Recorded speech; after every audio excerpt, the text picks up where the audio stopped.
سيئات أعمالنا ونعوذ بالله من شرور أنفسنا ومن سيئات أعمالنا ونعوذ بالله من شرور أنفسنا ومن سيئات أعمالنا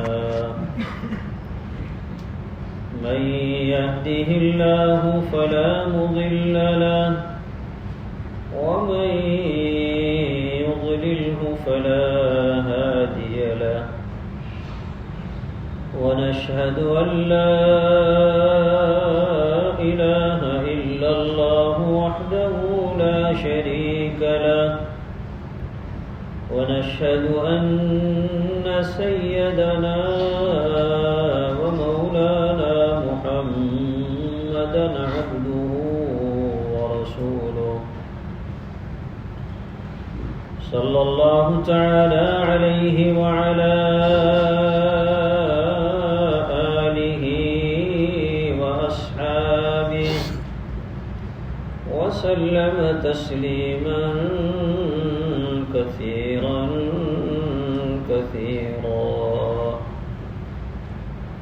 أما بعد فأعوذ بالله من الشيطان الرجيم بسم الله الرحمن الرحيم ولله على الناس حج البيت من استطاع إليه سبيلا ومن كفر فإن الله غني عن العالمين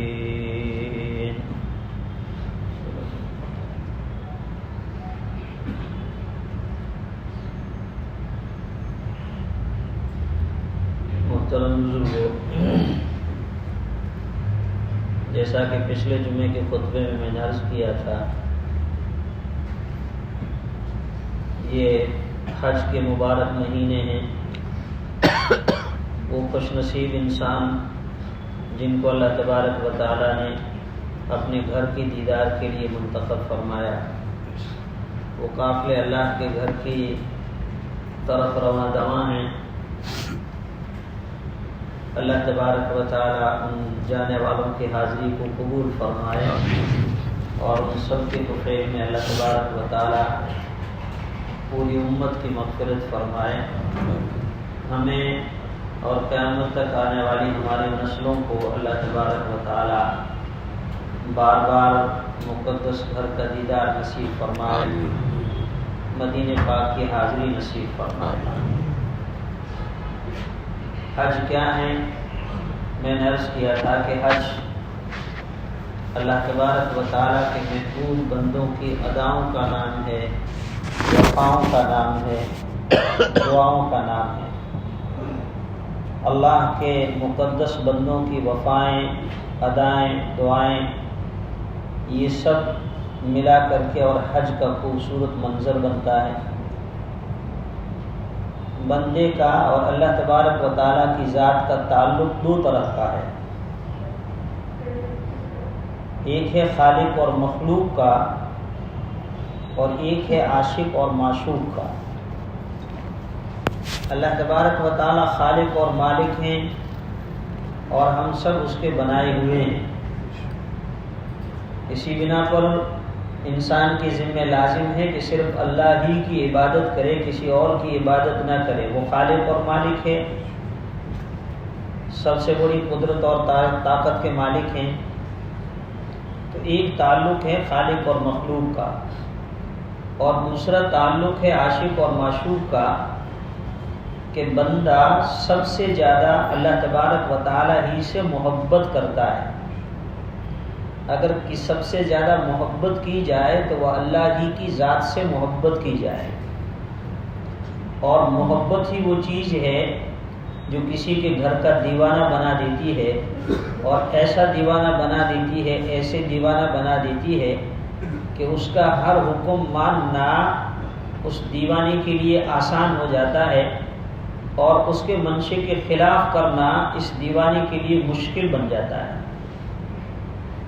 قرآن پاک میں اللہ تبارک و تعالیٰ نے فرمایا کہ ایمان والا سب سے زیادہ محبت اپنے اللہ سے کرتا ہے۔ تو جو پہلا تعلق میں نے بیان فرمایا خالق اور مخلوق کا، اس تعلق کا اظہار انسان کا نماز میں ہوتا ہے، سراپا ادب۔ سراپا ادب آپ دیکھیں گے کہ پوری نماز اسی تعلق کا اظہار ہے۔ ہاتھ باندھے نیاز مندانہ انداز میں، نظریں نیچے ہے، ہاتھ باندھے ہوئے غلامانہ انداز میں کھڑا ہے، نظر بھی ادھر ادھر نہیں جا رہی ہے، خیالات کا بھی ادھر ادھر نہیں بھٹکنا ہے، بلکہ یکسو ہو کر اس کے در کی طرف متوجہ ہے۔ اور آپ کو معلوم ہے نماز کے لیے آنے والوں کو بھی کہا اس در کا احترام کر کے آئیں۔ اللہ کے دربار میں آنے والوں دل میں اس کا خیال ہونا چاہیے کہ میں کس در میں حاضری دینے کے لیے جا رہا ہوں۔ شہنشاہوں کے شہنشاہ کا دربار ہے، وہاں فرشتوں کا بسیرا ہے، اس گھر کا احترام لازمی اور ضروری ہے۔ اسی لیے فرمایا کہ نماز کی طرف جانے ہوئے رکعت کے چھوٹنے کا اگر خطرہ ہو تب بھی دوڑ کر نہ جاؤ، ادب کے خلاف دوڑ کر نہ جاؤ۔ وضو کر کے بھاگتے ہیں کہ رکعت نہ چلی جائے، نہ، ادب کے خلاف ہے۔ ایک وقار ہو، تمکنت ہو، اس کے گھر کا ادب اور احترام کا معاملہ ہو، اس طرح رکعت چلی جائے کوئی بات نہیں، کھڑے ہو کر بھی بعد میں پوری کر دو، لیکن بھاگ کر کے نماز کی صف میں شامل ہونا اس کو ادب کے خلاف فرمایا گیا۔ ہاتھ باندھ کے نیازمند انداز میں کھڑے ہو، نظر بھی ادھر ادھر نہیں ہونی چاہیے، اور خبردار قدم بھی آگے پیچھے نہیں۔ اور پھر کہ اس کا اظہار کبھی قیام میں ہے، کبھی رکوع میں ہے، کبھی سجدے میں ہے، سر اور ناک زمین پر رکھے ہوئے اپنی عاجزی اور انکساری کا اظہار کر رہے ہیں، اور اس کی کبریائی اور اس کی بڑائی کا احساس ہو رہا ہے۔ نماز میں سراپا تذلل ہے، اپنے آپ کو اللہ کے در پر ذلیل کرنا، یہ نماز کی روح ہے، عاجزی اور انکساری۔ پوری نماز کی حیثیت اسی کی ہے۔ اسی لیے میں بار بار کہتا ہوں کہ مسجدوں کا احترام کرو، یہ اللہ کے دربار ہیں، شہنشاہوں کے شہنشاہ کا دربار ہے، مسجدوں کا احترام کرو۔ یہاں بیٹھ کر دنیا کی باتیں نہ کرو، آخرت کے فکر لے کر اپنے دلوں میں بیٹھو۔ مسجد میں داخل ہونے کی دعا پڑھ کر کے مسجد میں آ کے اعتکاف کی نیت کر کے بیٹھو۔ یہاں اللہ کے دھیان اور اللہ کی کبریائی اور اس کی بڑائی کے علاوہ نہ زبان سے ہو نہ دل سے کوئی خیال ہو، یہ اس در کے ادب کے منافی ہے۔ اسی لیے گھر میں بیٹھ کر کے اگر دنیا کی کوئی باتیں کرتا ہے، اللہ تبارک و تعالیٰ کو نہایت ہی ناپسند ہے وہ انسان۔ نورانی مخلوق فرشتے کہتے ہیں اللہ نے اپنے گھر میں بلایا ہے، دنیا کی باتیں نہ کرو، اس کے ادب کا خیال کر۔ پھر بھی وہ اگر باز نہیں آتا ہے تو فرشتہ پھر کہتا ہے اللہ کے بندے اپنے اوپر ترس کھاؤ، کہاں بیٹھے ہو، احساس ہونا چاہیے، پھر بھی باز نہیں آتا ہے، تیرے اوپر اللہ کی لعنت ہو رحمت کے بجائے۔ مسجدوں میں بیٹھ کر قرآن پڑھو، تسبیحات پڑھو، استغفار پڑھو، درود پاک پڑھو، آخرت کی فکر لے کر بیٹھو۔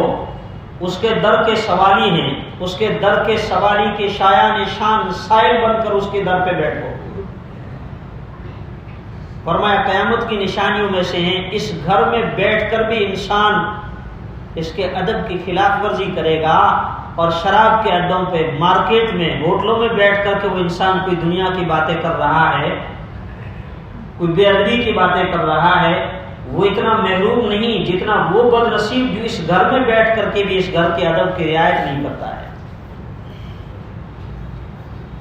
فرمایا قیامت کا انتظار کرو جب مسجدوں میں بیٹھ کر شور بلند ہونے لگے۔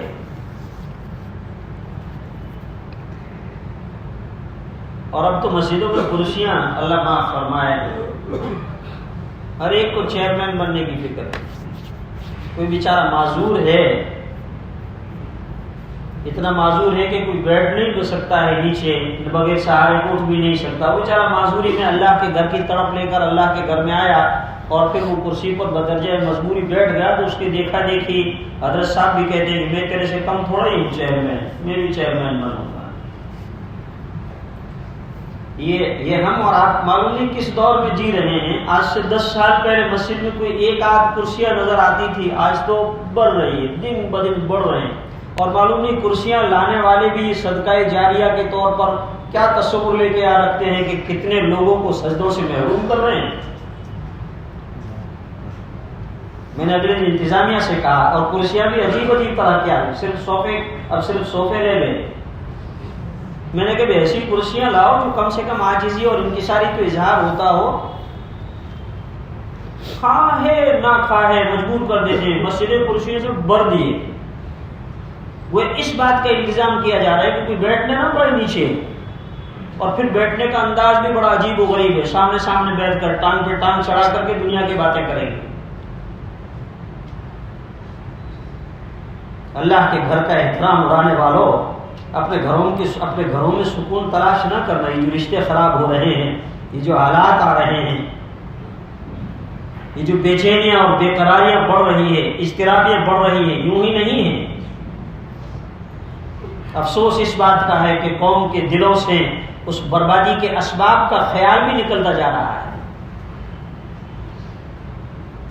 یہ میں اپنے الفاظ کو ذرا سخت الفاظ میں بول رہا ہوں, معاف کرنا, لیکن میں یوں کہہ رہا ہوں مسجدیں احترام سے خالی ہو رہی ہے. اللہ کے بندو کیا ہوا؟ ایک ایک دن جہاں فتنوں کا دور بڑھ رہا ہے, وہاں پر یہ قیامت کی نشانیاں بھی ظاہر ہو رہی ہیں. یعنی کتنی تو ایسی مسجدوں میں کرسیاں پڑی رہی ہیں کہ بیچارہ کوئی کھڑا ہونا چاہے تو اس کے لیے بھی جگہ نہیں. دکیل. ارے بھائی ایسی کرسیاں رکھو جس کے اوپر معذور بیٹھ سکے. اپنی شان کا اظہار کرنے کے لیے یہاں پر اس طرح کی باتیں ہو رہی ہیں. محی السنہ حضرت مولانا ابرار الحق صاحب رحمۃ اللہ علیہ, اللہ تبارک و تعالیٰ کروڑ پہ جنت میں اعلیٰ مقام عطا فرمائے. یہ مسجدوں میں جب ٹوپیاں لا کے رکھنے لگے تھے, حضرت سب غصے ہوتے تھے اس کے اوپر.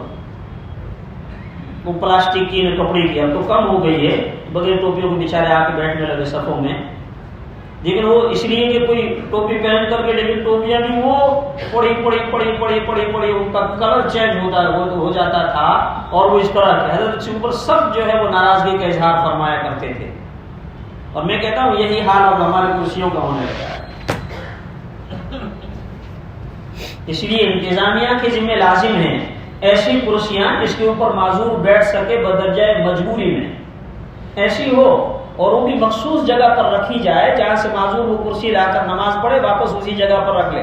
اس لیے کہ کالی گھٹائیں دیکھ کر دل تو ہر ایک کا للچا ہی جاتا ہے, دیکھ کر کے اس کے اوپر ٹک جانا تو کون نہیں بیٹھے گا. بہرحال میں عرض کر رہا تھا, یہ وہ جگہ ہے جہاں پر خالق اور مخلوق, بندے کی عاجزی اور انکساری کا اظہار ہوتا ہے, اس تعلق کا اظہار ہوتا ہے.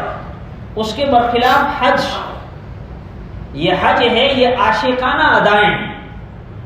یہاں دیکھیں گے کہ سراپا ادب کے ساتھ کھڑا, نظر بھی ادھر ادھر نہیں, کپڑے بھی صاف ستھرے. خذوا زینتکم عند کل مسجد, اللہ پاک نے قرآن میں بیان فرمایا میرے گھر میں آؤ صاف ستھرے بہترین نیک اور صالحین کا لباس زیب تن کر کے آؤ, بدن پہ خوشبو لگا کر کے آؤ, تمہاری وجہ سے میرے در پہ آنے والے کسی بندے کو تکلیف نہ ہو. ایسا لباس پہن کے آؤ جس لباس میں جانا تم کسی اچھی مجلس میں پسند کرتے ہو. ایسا لباس پہن کے نہ آؤ کہ جس لباس کو پہن کر کے تم لوگوں کی مجلس میں جانا نہ پسند کرتے ہو. ایسا لباس پہن کر مسجد میں آنا بھی مکروہ ہے. اور وہاں حج, اللہ اکبر, لباس اتار دے, کفن کی چادریں, شاندار کرتا ہے اتار دے, شاندار پائجامہ ہے اتار دے, 2 ہی چادریں ہیں, لکھپتی ہے, کروڑ پتی ہے, ارب پتی ہے, عالم ہے, حافظ ہے, قاری ہے, مفسر ہے, خطیب ہے, کچھ بھی ہے, عاشقانہ ادائیں, 2 چادریں, کفن کی چادریں. جن چادروں کو اوڑھ کر کے کفن کی تنہائی میں تمہیں لیٹنا ہے, وہی چادریں پہن کر میرے دربار میں آؤ. احرام کی نیت باندھنے کے بعد میں خوشبو نہیں, خوشبو والی کوئی چیز بھی نہیں. کیوں؟ عاشقانہ ادائیں, اس کا نام حج ہے. اور پیروں میں چپل بھی ایسے ہونی چاہیے کہ جو فقیرانہ تیری شان کا اظہار کر سکے. شاندار وہاں پر جوتے بھی نہیں ہونا چاہیے، 2 ڈس کی چپل جس پہ تیرے پیر کا اظہار بھی اس کے اندر ہو رہا ہو. ننگے سر، خوشبو بھی نہیں، بکھرے ہوئے بال اور زبان پر ترانہ. اسی لیے فرماتے ہیں گھر سے افضل یہ ہے کہ گھر سے ہی اسی حال میں نکلا جائے احرام باندھ کر، افضل یہی ہے. لیکن ہاں سفر لمبا ہے اور احرام کی پابندیاں پوری نہیں کر سکتے، اس لیے کم سے کم وہ حدود جو حدود اللہ تبارک و تعالیٰ نے متعین کر دیے اپنے گھر کے احترام کے لیے، وہاں سے تو دیوانہ وار آنا چاہیے ایک دیوانے کی شکل میں. سنا ہے کر تیرے در پہ ہجوم عاشقاں ہوگا، سنا ہے کل تیرے در پہ ہجوم عاشقاں ہوگا. اجازت ہو تو آ کے ہم بھی ان میں شامل ہو جائیں. زبان پر فرمایا لبیک اللہم لبیک لبیک لا شریک لک لبیک ان الحمد والنعمت لک والملک لا شریک لک. لبیک اللہم لبیک، اے اللہ میں حاضر ہوں، تو نے بلایا، تیرا دیوانہ تیرے در پہ حاضر ہے. فرمایا پہلے رک اپنے عقیدے کا اظہار کرو، تیرے دل میں میرے علاوہ کوئی اور تو نہیں. اس لیے کہ ساری نیکی تو قبولیت کا دار و مدار پہلے عقیدے کی درست پر ہے. عقیدہ صحیح ہے انٹری کر، عقیدہ غلط ہے یہاں آنے کی ضرورت نہیں. فوراً فرمایا لا شریک لک لبیک اللہم لبیک لبیک لا شریک لک لبیک، تیرا کوئی شریک نہیں ہے. وہ جن کے ہے دل میں تیری بڑائی گنتے ہیں وہ پربت کو رائی، جو تیرے در کا سوالی تیرے در کا بھکاری وہ دنیا کو کیا خاطر ملا ہے. عاشقانہ اداؤں سے چلا، بکھرے ہوئے بال، خوشبو نہیں لگا سکتا، خوشبودار صابن سے نہا بھی نہیں سکتا. جتنے مرتبہ زور سے عاشقانہ یہ ترانے بلند کرتا ہے اتنا ہی اللہ کی بارگاہ میں اس کی حاضری قبول ہے. اور یہ گزرتا ہوا کہیں بیابانوں سے، کہیں جنگلوں سے، کہیں صحراؤں سے، اور آج کل کے وقت میں بھیڑ بھاڑ کے علاقوں سے، لیکن زبان پر وہی ترانہ ہے لبیک اللہم لبیک لبیک لا شریک لک لبیک ان الحمد والنعمت لک والملک لا شریک لک. گھر بار کو چھوڑ کے چلا، وطن عزیز کو چھوڑ کے چلا، کفن کی چادریں اوڑھ کے چلا، بکھرے ہوئے بالوں کے ساتھ چلا، اور گرد و غبار سے ہٹا ہوا چہرہ ہے. یہ تیرے در کا سوالی اور تیرے در کا عاشق بن کے آ رہا ہے. بیت اللہ کے سامنے پہنچا، اللہ کا گھر سامنے ہے. فرمایا رک، اور تیری پہلی نظر میرے گھر کے اوپر پڑے، مانگ، تجھے اللہ پاک نے تیرے در اپنے در کا سوالی بن کر تجھے بلایا ہے. مانگ لے جو کچھ تجھے مانگنا ہے، اپنے لیے، گھر والوں کے لیے، والدین کے لیے، رشتہ داروں کے لیے، ساری کائنات کے لیے، دنیا کے لیے، آخرت کے لیے، جو کچھ مانگ پہلی نظر پڑے. اسی در پہ حضرت خلیل اللہ علیہ السلام نے حبیب اللہ محمد رسول اللہ صلی اللہ علیہ وسلم کو مانگا تھا جھولی پھیلا کر. ہاں یہی وہ در ہے جس در پر محمد عربی صلی اللہ تعالی علیہ وسلم نے جھولی پھیلا کر فاروق اعظم کو مانگا تھا، نہیں بلکہ عظمت اسلام کو مانگا تھا. اور رات کی تاریکی میں مانگا، صبح کو پھٹتے ہی خطاب کے بیٹے حضرت عمر فاروق رضی اللہ تعالی عنہ کو میرے آقا کے دامن میں ڈال دیا گیا. یہاں انبیاء اکرام خدا کے در کے سوالی بن کر آئے، کتب آئے، ابدال آئے، سوالی بن کر آئے، اپنی جھولیاں بھر کے گئے.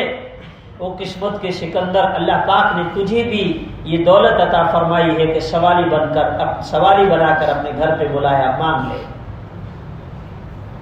آگے بڑھا، حجر اسود کا استلام کر رہا ہے، چوم رہا ہے حجر اسود کو. بھیڑ بھاڑ ہے، دور سے ہاتھوں کے سے چھڑی سے چھو لے اس کو، یہ بھی نہ ہو اشارے سے کر لے. وہی ثواب جو چومنے سے ملتا ہے دور سے تیرے اشارے سے اللہ تبارک و تعالیٰ تجھے عطا فرمائیں گے. اور پھر عاشقانہ ادائیں دیکھیے. حجر اسود پر پہنچ کر نبی کریم صلی اللہ تعالی علیہ وسلم نے اپنے مبارک لبوں کو حجر اسود پر رکھ دیا. کافی دیر تک رہے، آنکھوں سے آنسو جاری ہوئے. یہ حجر اسود، یہ گویا اللہ تبارک و تعالیٰ کا دست مبارک ہے، اور گویا عاشقانہ انداز میں اپنے معشوق کی دست بوسی کر رہا ہے. نبی اکرم صلی اللہ علیہ وسلم کے آنسو بہہ رہے ہیں. فرمایا حجر اسود کے اندر جنت کا یہ پتھر، یہ تاثیر ہے، اس سے چمٹنے والے کے گناہوں کو یہ سلب کر لیتا ہے. نبی اکرم صلی اللہ تعالی علیہ وسلم پیچھے ہٹے. آپ نے دیکھا حضرت عمر رضی اللہ تعالی عنہ بھی زار و قطار رو رہے ہیں.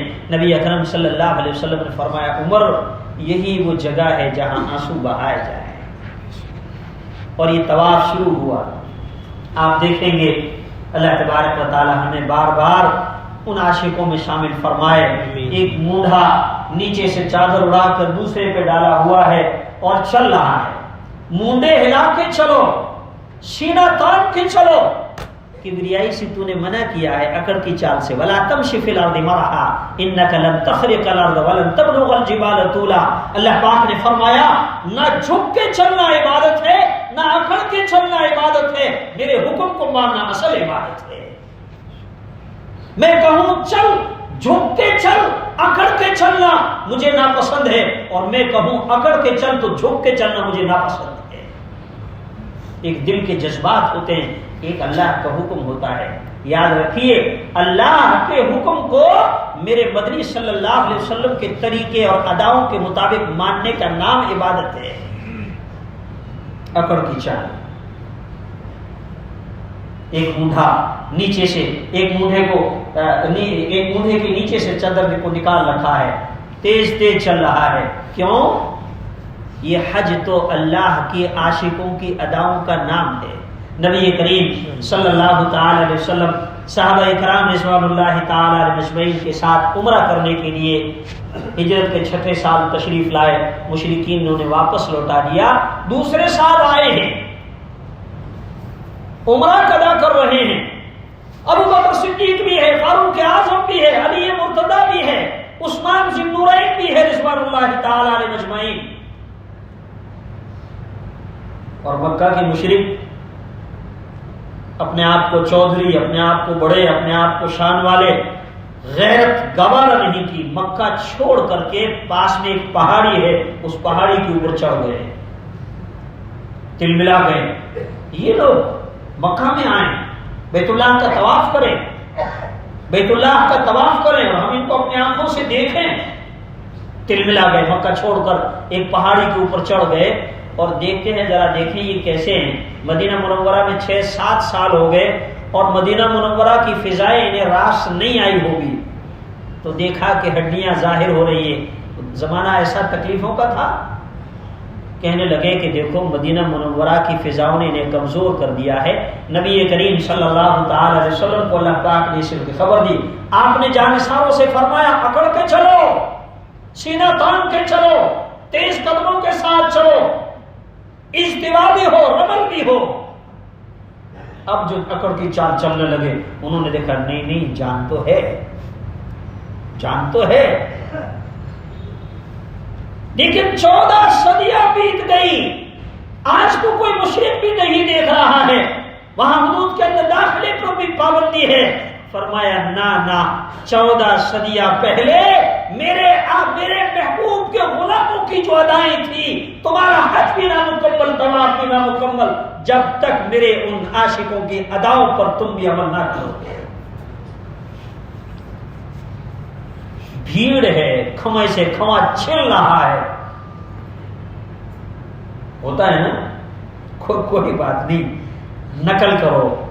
تم نقل کرو گے، ہم وہی ثواب تمہیں عطا فرمائیں گے جو اپنے محبوب کے جانثاروں کو دیا تھا. اللہ بار بار نصیب فرمائے. اور اس گھر کی کشش کا کیا کہنا جہاں پر اللہ تبارک و تعالیٰ کی تجلیات کا ورود ہو رہا ہے. اللہ نے آنکھیں دی ہے، والدین کے چہرے کو دیکھو. اللہ نے آنکھیں دی ہے، قرآن پاک کے حروف اور آیتوں کو دیکھو. اللہ نے آنکھیں دی ہے، بیت اللہ کو دیکھو. اور ایسی کشش ہے کہ جانے والوں نے دیکھا ہوگا، محبت کی نگاہوں سے بیت اللہ کے چہرے، بیت اللہ کے پردے کو جو دیکھتے ہیں، خدا پاک کی قسم وہ نظریں بھرتی نہیں ہیں بلکہ پیاس ہے کہ بڑھتی ہی چلی جاتی ہے۔ ایک مرتبہ جس نے دیکھا رو رو کر کہتا ہے مولا دوبارہ دکھا دے، اور جس نے 2 مرتبہ دیکھ لیا مزید اور پیاس بڑھ جاتی ہے، مولا بار بار بلا لے، اور جس کو بار بار توفیق ہوتا ہے وہ گڑ گڑاتا ہے اس در کا بھکاری بن کر، مولا بار بار تیری در کی حاضری نصیب فرما۔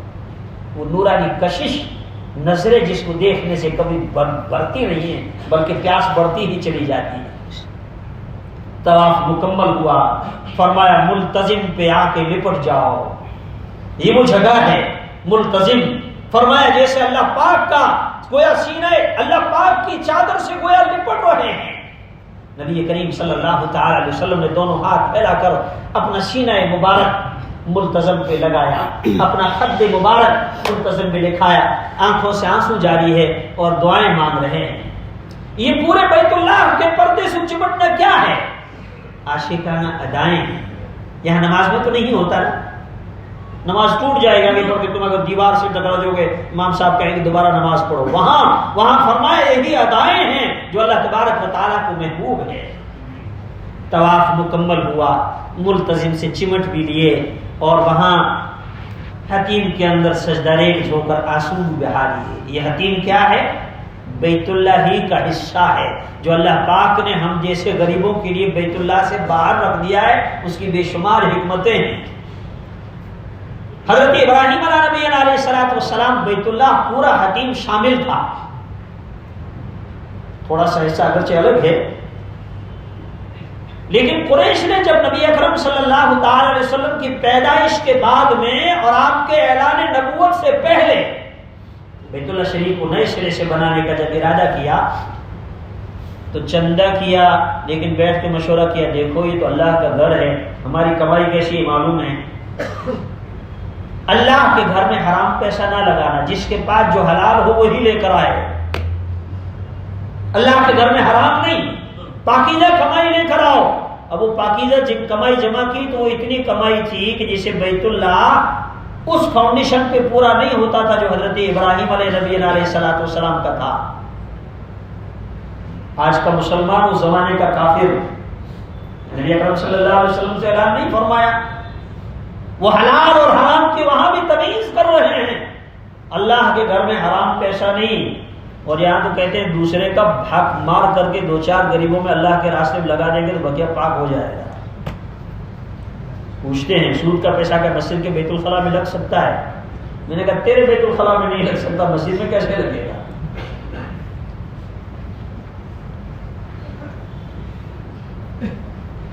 اللہ پاک پاک ہیں، اور اللہ پاک کے ہاں پاک مال ہی قبول کیا جاتا ہے، ناپاک نہیں۔ حرام مال کا صدقہ بھی حرام ہے، بغیر نیت، بغیر ثواب کی نیت کے کسی غریب کو دے دو، قبول کر لے تیری قسمت ہے، نہ قبول کرے تو تیری بھومی کوڑی۔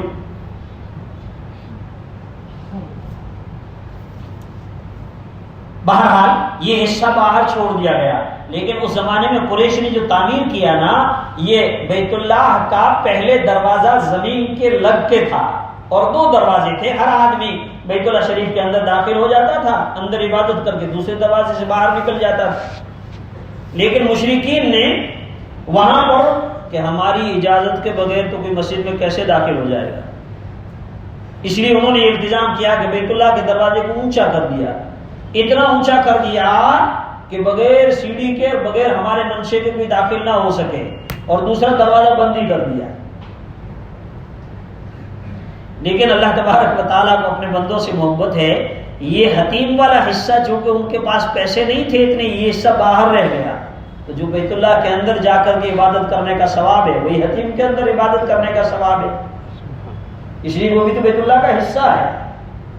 لہذا جس نے حتیم کے اندر نماز پڑھ لی اس نے گویا بیت اللہ کے اندر نماز پڑھی۔ اب نبی اکرم صلی اللہ تعالی علیہ وسلم نے حضرت عائشہ رضی اللہ تعالی عنہا کے سامنے اس بات کا اظہار کیا کہ تیری قوم کسی فتنے میں مبتلا ہونے کا اندیشہ نہ ہوتا تو میں بیت اللہ کو حضرت ابراہیم علیہ السلام کا جیسا بنایا ہوا تھا ایسا ہی میں بنا دیتا۔ کیا مطلب؟ دروازہ نیچے کر دیتا اور 2 دروازے بناتا، لیکن قوم فتنے میں مبتلا ہو جائے گی اس لیے میں ایسا نہیں کر رہا ہوں۔ حضرت عائشہ رضی اللہ تعالی عنہا کے بہن کے بیٹے بھانجے عبداللہ بن زبیر رضی اللہ تعالی عنہ حضرت اسماء رضی اللہ تعالی عنہ کے صاحب زادے، انہوں نے اپنے خالہ سے سنا تو انہوں نے بیت اللہ شریف کو اسی نقشے پر بنا لیا جو نبی اکرم صلی اللہ علیہ وسلم کا منشا تھا حضرت ابراہیم علیہ السلام کے مطابق. لیکن پھر حجاج بن یوسف نے، چونکہ ان کے آپس میں جو ہے وہ بنتی نہیں تھی، اس لیے انہوں نے پھر منہدم کر کے موجودہ جو عمارت ہے اس کو ایسا ہی بنا دیا، یعنی قریش نے جیسا بنایا ہوا تھا. اس کے بعد حضرت عمر ابن عبدالعزیز رحمۃ اللہ علیہ کے زمانے میں انہوں نے پھر چاہا کہ بیت اللہ شریف اسی نہج پہ بنا دیا جائے، لیکن امام مالک رحمۃ اللہ علیہ اور دوسرے علماء نے فرمایا کہ اب نہیں، اب تم بار بار ایسا ویسا کرو گے تو بیت اللہ شریف بادشاہوں کے ہاتھ کا کھلونا بن کے رہ جائے گا، اب جیسا ہے اس کو ایسا ہی رہنا ہے. یہ بھی اللہ تبارک و تعالیٰ کی حکمتیں ہیں کہ حکیم باہر رکھا گیا ہے، غریب سے غریب آدمی جو اللہ تبارک و تعالیٰ وہاں کی حاضری نصیب فرماتے وہ حکیم میں جا کر نماز پڑھتا ہے، بیت اللہ کے اندر ہی نماز پڑھ رہا ہے. ورنہ پوری دنیا کے اندر سے تو کتنے لوگوں کو سلیکٹ کر کے کیا جاتا ہے جو بیت اللہ کے اندر جاتے ہیں. تو بہرحال یہ طواف مکمل ہوا، ملتزم پہ لپٹ کے آنسو بہا لیے، حتیم کے اندر نماز پڑھ کے وہاں بھی توبہ استغفار کی، دعائیں مانگی. اب 2 رکعت نماز پڑھو طواف کی نیت سے، اللہ اکبر. حضرتنا فاروق اعظم رضی اللہ تعالی عنہ کی یاد آ رہی ہے. طواف کیا، طواف کرنے کے بعد نبی کریم صلی اللہ تعالی علیہ وسلم کی طرف متوجہ ہو کر فاروق اعظم کہتے ہیں اللہ کے رسول میرا جی چاہتا ہے کہ مقام ابراہیم کے پیچھے 2 رکعت ادا کرو. ابھی تک وحید نہیں آئی، سائل بن کر کے فاروق اعظم دربار مصطفیٰ پہ حاضر ہو کر اپنی ضمیر کا اظہار کر رہے ہیں. عرش الہی سے خدا کا قرآن نازل ہو رہا ہے، فرش پر حضرت عمر کی آرزو ہے، عرش پر اللہ کے قرآن کی آیتیں بن کر قلب محمدی صلی اللہ علیہ وسلم پر نازل ہو رہے ہیں. وَاتَّخِذُوا مِن مَّقَامِ إِبْرَاهِيمَ مُصَلًّى. عمر کی آرزو ہے، عرش الہی سے اللہ پاک نے قرآن کے ذریعے سے اس کی تکمیل فرمائی اور فرمایا کہ وہاں مقام ابراہیم کے پیچھے 2 رکعت نماز ہے. یہ مقام ابراہیم کیا ہے؟ حضرت ابراہیم علیہ نبینا علیہ السلام نے جب بیت اللہ شریف کو تعمیر کیا تھا تو جس پتھر پر کھڑے ہو کر کے اور بیت اللہ شریف کے پتھروں کو رکھا تھا، تعمیر کیا تھا، اسی پتھر کو قدم بوسی کی بدولت اللہ پاک نے یہ دولت عطا فرمائی. اللہ نے اپنے خلیل کے قدموں کے نشان اس پتھر پر باقی رکھے ہیں. اور آج بھی بیت اللہ شریف کے دروازے کے سامنے جو مقام ابراہیم بنا ہوا ہے وہاں وہ پتھر رکھا ہوا ہے، اوپر شیشے کا غلاف ہے، اندر دیکھتے ہیں ہزاروں سال پہلے اللہ کے خلیل کے قدموں کے نشان اس پتھر میں آج بھی موجود ہیں. گویا پیغمبر کے قدموں سے جو جڑ گیا اللہ پاک نے اس کو کتنا اونچا مقام عطا فرمایا. پتھر ہیں لیکن جانے والا حاجی کس محبت کی نگاہوں سے اس کی زیارت کر رہا ہے. 2 رکعت نماز ادا کی. یہ بھی فاروق اعظم رضی اللہ تعالی عنہ کی اداؤں اور ان کی آرزوؤں کا نام ہے. اس کے بعد وہ چلے دیکھو صفا اور مروہ کے درمیان دیوانہ باغ، صفا سے مروہ، مروہ سے صفا، اور بیچ میں جو گرین لائٹ لگی ہوئی ہے دوڑ رہا ہے. کیوں دوڑ رہا ہے؟ جلدی ہے کیا؟ نہ، ہزاروں سال پہلے ایک خدا کی بندی حضرت ابراہیم خلیل اللہ کی بیوی اور اسماعیل ذبیح اللہ کی والدہ اپنے بچے کو پیاس کی حالت میں دیکھ کر اضطرابی کیفیت میں یہاں بیگانہ بار جو دوڑی ہے، بھاگی ہے. اے حاجی تو بھی اسی طرح عاشقانہ انداز میں دوڑ اور بھاگ. عالم بھی بھاگ رہا ہے، حضرت شیخ بھی بھاگ رہے ہیں، پیر صاحب بھی بھاگ رہے ہیں، اور ساتھ ساتھ میں ان کے مریدین بھی بھاگ رہے ہیں. عالم، مفسر، بادشاہ، غلام صفا سے اتر کر تھوڑی دیر پر اور وہی گرین لائٹ آتی ہے، بھاگتا ہوا اس حد کو پار کرتا ہے جہاں حضرت حاجرہ رضی اللہ تعالی عنہا کی دوڑ وہاں تک پہنچتی ہے. کیا ہے یہ؟ عاشقانہ ادائیں ہیں جو اللہ تبارک و تعالیٰ کے محبوب بندوں کی ادائیں ہیں. اللہ تبارک و تعالیٰ نے وہاں جانے والوں کی حاضری اس وقت تک اللہ پاک کے یہاں قابل قبول نہیں ہے جب تک کہ ان اداؤں کو نہ دہرایا جائے.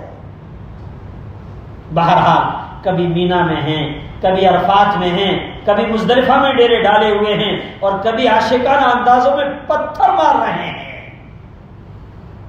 عشق انتہا کو پہنچتا ہے، محبت انتہا کو پہنچتا ہے، تو جو چیز بیچ میں حائل ہوتی ہے اسی کو پتھر مارتے ہیں۔ شیطان تو نہیں ہے کہ شیطان تو نہیں ہے، لیکن میرے خلیل کی ادائیں ہیں، پتھر مار رہے ہیں، شیطان وہاں موجود۔ اور عجیب اتفاق ہے، جانے والوں نے محسوس کیا ہوگا،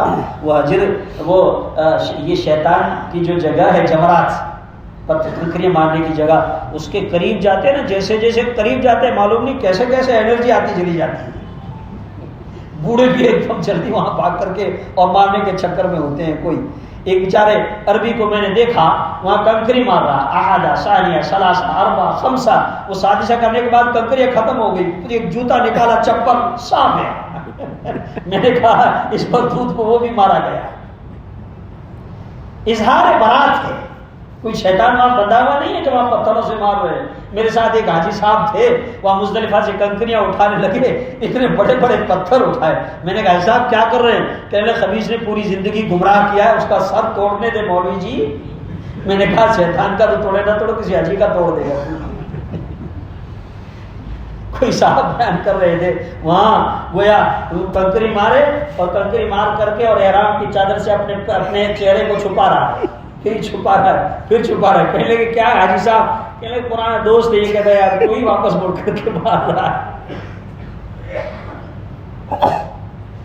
اللہ اکبر۔ اللہ تبارک و تعالیٰ ان وادیوں کے ہمیں بھی بار بار زیارت نصیب فرمائے۔ بہرحال یہ عرفات کے میدان کی الہا وزاری ہو، مزدلفہ میں ڈیرے ڈالے ہوئے ہوں، منا کی حاضری ہو، یہ سب کیا ہے؟ یہ میں نے کہا اللہ تبارک و تعالیٰ کی ذات کے ساتھ بندوں کا جو تعلق ہے محبت کا، اسی محبت کے تعلق کا اظہار ہے۔ نماز میں بندگی کا اظہار ہے، اور وہاں پر اسی محبت کے جو ہے وہ تعلق کا اظہار ہے، اور آخر میں قربانی جو کی جاتی ہے